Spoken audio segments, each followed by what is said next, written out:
7 জুলাই 2016 দিনটি ছিল ঈদ উল ফিতরের দিন। সকালবেলা ঈদের আনন্দে ভরে উঠেছিল চারদিকে। হাজারো মানুষ হাসিমুখে ঈদের নামাজ আদায়ের জন্য জড়ো হয়েছিল বাংলাদেশের সবচেয়ে বড় ঈদগাহ ময়দান কিশোরগঞ্জের শোলাকিয়া ঈদগাহ ময়দানে। কিন্তু নামাজ শুরু হওয়ার কিছুক্ষণ আগে হঠাৎ বিকট এক শব্দে কেঁপে ওঠে পুরো এলাকা। শুরু হয় পুলিশের ব্যাপক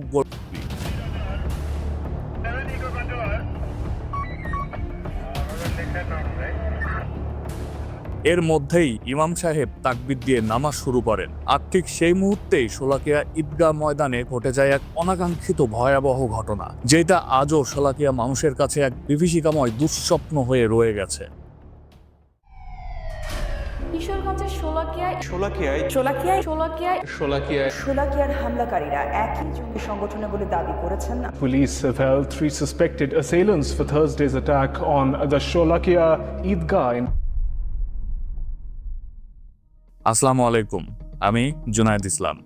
আগামীকালকে আমাদের পবিত্র ঈদ উল ফিতর, আর ঠিক আজ থেকে 9 বছর আগে পবিত্র ঈদ উল ফিতরের দিনেই শোলাকিয়া ঈদগাহ মাঠে ঘটে যায় এক অনাকাঙ্ক্ষিত নেককারজনক ঘটনা, যেটা আজও শোলাকিয়াবাসীর মনে এক বিভীষিকাময় স্মৃতি হিসেবে রয়ে গেছে। কি ঘটেছিল সেদিন সেখানে, আর কেনই বা ঘটেছিল?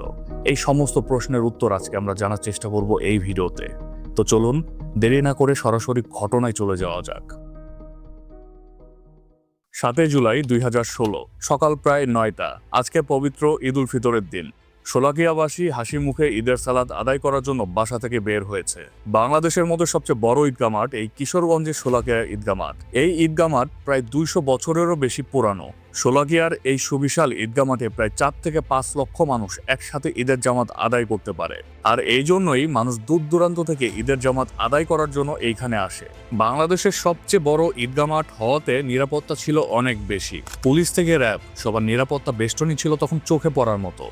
ইমাম সাহেব তখন খুতবা দিচ্ছেন, আর নিরাপত্তা বাহিনী চেকপোস্টে তাদের নিরাপত্তার দায়িত্বের কাজে ব্যস্ত।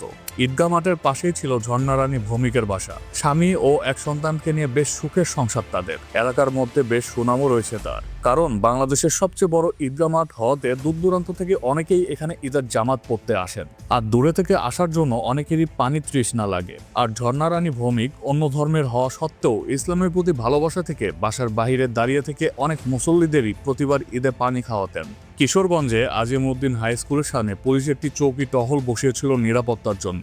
এই চেকপোস্টে ছিলেন 2 জন পুলিশ সদস্য, কনস্টেবল জহিরুল ইসলাম ও কনস্টেবল আনসারুল হক। কনস্টেবল আনসারুল হকের বাসা নেত্রকোনা জেলায় মদন উপজেলায়। এবারের ঈদটা পরিবারের সাথেই করতে চেয়েছিলেন আনসারুল হক, কিন্তু ছুটি চেয়েও ছুটি মেলেনি তার, কারণ অন্যান্য সময়ের থেকে ঈদের মধ্যে নিরাপত্তা বাহিনীর দায়িত্ব বেড়ে যায়। আর সেজন্য তাকে বলা হয়েছিল যে ঈদের ডিউটি শেষ করে সে যেন ছুটিতে যায়। সকালে ডিউটিতে আসার সময় বাসা থেকে মা ফোন করলে মাকেও আশ্বাস দেন যে ডিউটি শেষ করে যত দ্রুত সম্ভব তিনি বাসার পথে রওনা হবে। পরিবারের স্ত্রী, ছোট 2 শিশুকন্যা, মা এবং ভাই বোন রয়েছে তার। ডিউটিতে এসে অনেকটা আফসোস করে এই কথা বলেছিলেন সহকর্মী জহিরুল ইসলামকে। জহিরুল ইসলামের স্ত্রী, সন্তান, মা থাকলেও এবারের ঈদে অবশ্য ছুটি যাওয়ার কোনো পরিকল্পনা ছিল না তার। এই রাস্তা দিয়ে যারা ঈদগাহ মাঠে ঈদের জামাত আদায় করতে যাচ্ছে তাদেরকে বিভিন্নভাবে চেক করার মধ্য দিয়ে বেশ ব্যস্ত সময় যাচ্ছিল এই 2 পুলিশ কনস্টেবলের। নামাজ শুরু হওয়ার মাত্র কিছুক্ষণ আগে এই চেকপোস্টে 2 জন যুবক বয়সী ছেলে আসে। বয়স আনুমানিক 23 থেকে 25-এর বেশি হবে না। জহিরুল ইসলাম তখন অন্যদেরকে চেক করছে, আর এই জন্য এই 2 ছেলে আনসারুল হকের কাছে আসে। আনসারুল হক এই 2 ছেলের মধ্যে একজনকে চেক করা মাত্রই তার ভেতরটা যেন একদম কেঁপে ওঠে। তাদের কাছে ছিল হ্যান্ড গ্রেনেড, রিভলভার ও ধারালো অস্ত্র। আনসারুল হক কিছু বুঝে ওঠার আগেই পাশে দাঁড়িয়ে থাকা ছেলেটি হাতে দিয়ে আনসারুল হকের ঘাড়ে সজোরে একটা দেয়। এটা দেখে আশেপাশে সবাই দৌড় দেয়। জহিরুল ইসলাম এগিয়ে আসতে ধরলে তাকে উপরি করে ঘায়েল করা হয়। আর তারপরে 2 জন মিলে তাদের কাছে থাকা বড় দিয়ে একের পর এক দিতে থাকে। এক পর্যায়ে তাদেরকে আঘাত করতে করতে সেই 2 জন নিজেরাই হাঁপিয়ে ওঠে। এই জন্য কিছুক্ষণ থেমে রেস্ট নিয়ে আবার একদম বাজেভাবে আঘাতপ্রাপ্ত হয় আনসারুল হক ও জহিরুল ইসলাম। 2 জন দুর্বৃত্ত যখন রেস্ট নিচ্ছিল তখন শরীরের সমস্ত শক্তি এক করে আনসারুল হক ওঠার চেষ্টা করেন, কিন্তু তার আঘাতের পরিমাণ এতটাই বেশি ছিল যে তিনি আবার পড়ে যান। গুলির শব্দ পেয়ে নিরাপত্তা বাহিনীর অন্য সদস্যরা সেই চেকপোস্টের কাছে আসে আর দূরে থেকে ফায়ার করতে থাকে। 2 জন দুর্বৃত্তদের পেছনে লুকিয়ে ছিল আরো 3 জন। তারা পেছন থেকে ফায়ার সাপোর্ট দিয়ে সামনে থাকা 2 জনকে বের করে নিয়ে আসে ও স্থান ত্যাগ করার জন্য একসাথে দৌড় দেয়, কিন্তু পুলিশ তাদেরকে চারপাশ চারপাশ থেকে ঘিরে ফেললে তারা একটি গলির মধ্যে যায়, আর তারপরে শুরু হয় তুমুল এক সংঘর্ষ।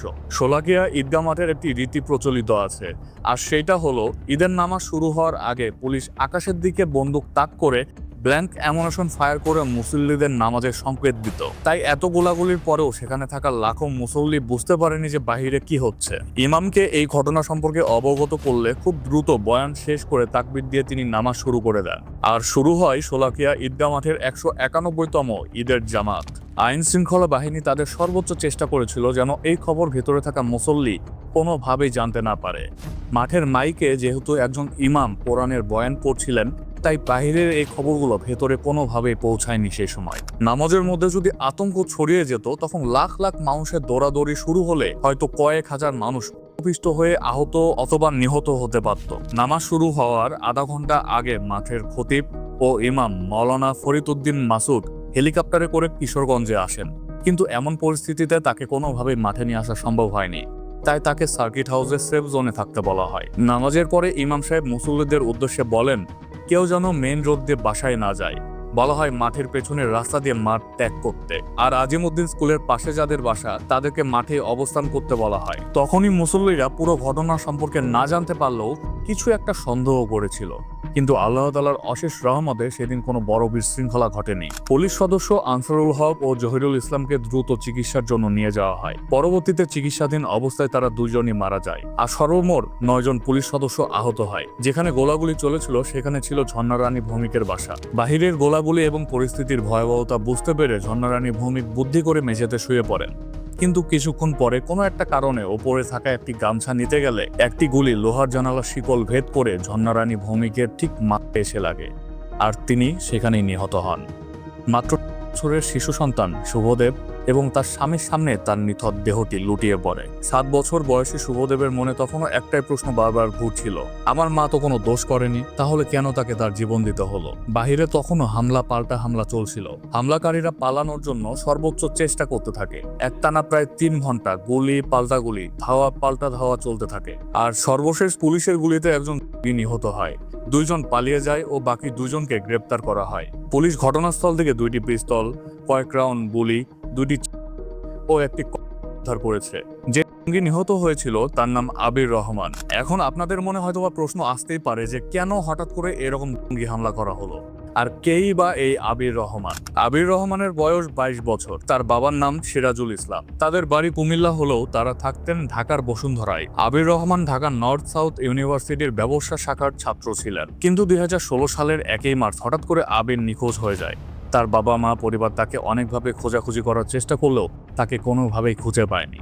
আর সর্বশেষ এই ঘটনা ঘটার ঠিক একদিন আগে মানে 6 জুলাই আবিরের বাবা মা তার নিখোঁজের জন্য জিডি করে, আর ঠিক তার পরের দিন 7 জুলাই পুলিশের সাথে যুদ্ধে নিহত হয় আবির রহমান। আপাত দৃষ্টিতে স্থানীয়দের মনে হয়েছিল যে এই হামলা করার মূল কারণ হলো ঈদের মাঠে থাকা মুসল্লিদের ক্ষতি করা, কিন্তু পরবর্তীতে তদন্তে জানা যায় যে এই হামলার মূল কারণ ছিল ঈদের মাঠে থাকা ইমাম মাওলানা ফরিদ উদ্দিন মাসুদ হত্যা করা। এই বিষয়ে ডিএমপি কমিশনার বলেন, শোলাকিয়ায় যে ঘটনা ঘটেছিল সেটি ছিল একেবারে ব্যক্তিকেন্দ্রিক। ওখানে আমাদের যে যিনি ইমামতি করতেন ওনাকে আক্রমণ করার জন্য সেই হামলাটি চালানো হয়েছিল। এটি ঈদ জামাতে হামলা না, আসলে একটি ব্যক্তিকে হামলা। আমরা মনে করি না যে এরকম ধরনের সম্ভাবনা আছে। মূলত অনেক ক্ষেত্রে দেখা যায় এই যুদ্ধের সাথে যাদের মতে বিরোধ থাকতো এরা তাদেরকে হত্যা করার চেষ্টা করত। এটা আমার সম্পূর্ণ নিজস্ব ব্যক্তিগত মতামত, এর ভিন্নতাও থাকতে পারে। এই হামলায় মোট 24 জনের বিরুদ্ধে মামলা করা হয়, আর তাদের মধ্যে 19 জন বিভিন্ন সময় বিভিন্নভাবে পুলিশের সাথে অভিযানকালে যুদ্ধে নিহত হয়। আর বাকি 5 জন হলেন কিশোরগঞ্জের জাহিদুল হক তানিম, গাইবান্ধা গোবিন্দগঞ্জের রাজীব গান্ধী, কুষ্টিয়ার কুমারখালীর সোহেল মাহফুজ, চাঁপাইনবাবগঞ্জের বড় মির্জা, গাইবান্ধার আনোয়ার হোসেন। তারা এখনও দেশের বিভিন্ন কারাগারে বন্দী আছে। কিন্তু অবাক করা ব্যাপার হলো যে এই ঘটনার 9 বছর হয়ে গেলেও এখন পর্যন্ত তাদের কোনো বিচার করা হয়নি। উগ্রবাদী বাহিনী এরা সাধারণত নিরীহ, কম অভিজ্ঞ, মানসিকভাবে দুর্বলদের টার্গেট করে এদের থেকে অপরাধ করিয়ে নেয়, আর এই জন্য তারা কিছু প্রসেস ফলো করে। যেমন 1 নম্বরে আছে আইডিওলজিক্যাল প্রোপাগান্ডা। এই ধাপে যুবকদের বোঝানো হয় যে তারা যে কাজটা করছে সেটা অনেক মহান কাজ করছে। 2 নম্বরে আছে সাইকোলজিক্যাল ম্যানিপুলেশন। যে সমস্ত কম বয়সী যুবক আত্মবিশ্বাসের অভাবে ভোগে অথবা পরিচয় সংকটে ভোগে, এদেরকে করা খুব সহজ হয় এদের ক্ষেত্রে। 3 নম্বরে আছে সামাজিক বিচ্ছিন্নকরণ। অনেক সময় দেখা যায় অনেক কম বয়সী যুবকেরা তাদের পরিবার বন্ধু বান্ধব থেকে অনেক দূরত্ব তৈরি করে নেয়। এই সমস্ত যুবকদেরকেও করা খুব সহজ হয়ে যায়। 4 নম্বরে আছে ধাপে ধাপে অপরাধ। আপনারা খেয়াল করলে দেখতে পারবেন যে এমন অনেক ছেলে আছে যারা ছোট থেকেই ছোট ছোট অপরাধ করতে করতে বড় হয় এবং একটা সময় তারা যত বড় হয় তাদের অপরাধ করার প্রবণতাও আরো অনেক বেশি বেড়ে যায়। আর এই সমস্ত যুবকদেরকে করে এই রকমের বড় ধরনের সংযুক্ত করা এদের ক্ষেত্রে অনেকটাই সহজ। বাচ্চা বাচ্চা ছেলেদের তাদেরকে এমন ভাবে অপরাধ করানো হয় যে তারা কখনো বুঝতেই পারে না যে তারা অপরাধ করছে, বরঞ্চ তারা মনে করে যে তারা যে কাজটা করছে সেটা অনেক মহৎ কাজ। অথচ আমাদের কোরআনে স্পষ্ট করে বলা আছে, আর যখন তাদেরকে বলা হয় পৃথিবীতে অশান্তি সৃষ্টি করো না, তখন তারা বলে আমরা তো শুধু সংশোধনকারী, আর তোমরা আল্লাহর পথে যুদ্ধ করো তাদের বিরুদ্ধে যারা তোমাদের বিরুদ্ধে যুদ্ধ করে, কিন্তু সীমালঙ্ঘন করো না। নিশ্চয় আল্লাহ সীমালঙ্ঘনকারীদের পছন্দ করেন না। 2016 সালে শুরু হওয়া 9 বছর আগের মামলার এখন পর্যন্ত বিচার হয়নি। ঝর্ণা রানী ভৌমিকের ছেলে শুভদেব বিনা কারণে তার মায়ের হত্যার বিচার চায়। মা আমারে সকালবেলা ঘুম থেকে উঠে নাস্তা করে পড়ায় বসাতো, না হলে প্রাইভেটে যাইতাম। আমি মার অনেক অভাব বোধ করি। আমি চাই আর কারো মা যাতে আমার মতো না হারায়। ঈদের দিন আমার মা ঘরে থাকা অবস্থায় ঈদের গুলিতে মারা যায়, এমন যাতে কারোর সাথে না হয়, কেউ যাতে মা না হারায়। সরকারের কাছে একান্ত দাবি, আমি যাতে মরার আগে এই জঙ্গলিদের সুষ্ঠু বিচার দেখে যেতে পারি। স্ত্রীর বিচার দেখতে না পেরে ঝর্ণা রানী ভৌমিকের স্বামী গৌরঙ্গনাথ ভৌমিক গত বছর মারা গেছেন। পুলিশ সদস্য ছেলে আনসারুল হকের বিচার দেখতে না পেরে কষ্টে তার মা বলেন, আমি জীবিত থাকতে ছেলে হত্যাকারী শাস্তি দেখতে চাই। আমার ছেলে লাখ লাখ মানুষের জীবন বাঁচাতে গিয়ে দুনিয়া থেকে বিদায় নিয়ে গেছে। ঈদের চাঁদ উঠলে আমার কলিজার টুকরো আনসারুলকে হারানোর কষ্ট আঁকড়ে ধরে। তবে নিহত আনসারুল হকের এক ভাইকে জেলা পুলিশ সুপার কার্যালয়ে চাকরি দেওয়া হয়েছে। ঈদ মানে খুশি, ঈদ মানে আনন্দ, এবং ঈদ মানে প্রিয় মানুষকে কাছে পাওয়ার এক অকৃত্রিম মিলন মেলা। কিন্তু কারো কারো জীবনে এই ঈদ হয়ে ওঠে প্রিয় মানুষ হারানোর এক বিষাদময় স্মৃতি। সবাইকে পবিত্র ঈদ উল ফিতরের শুভেচ্ছা। ঈদ মোবারক। এই ঈদ আপনার জীবনে বয়ে নিয়ে আসুক আনন্দ, বয়ে নিয়ে আসুক অগণিত খুশি। সবাই সুস্থ থাকুন, ভালো থাকুন, প্রিয় মানুষদেরকে যত্নে রাখুন। দেখা হবে পরবর্তী কোনো সত্যের সন্ধানে ইনশাল্লাহ। Till then, be safe. আল্লাহ হাফেজ।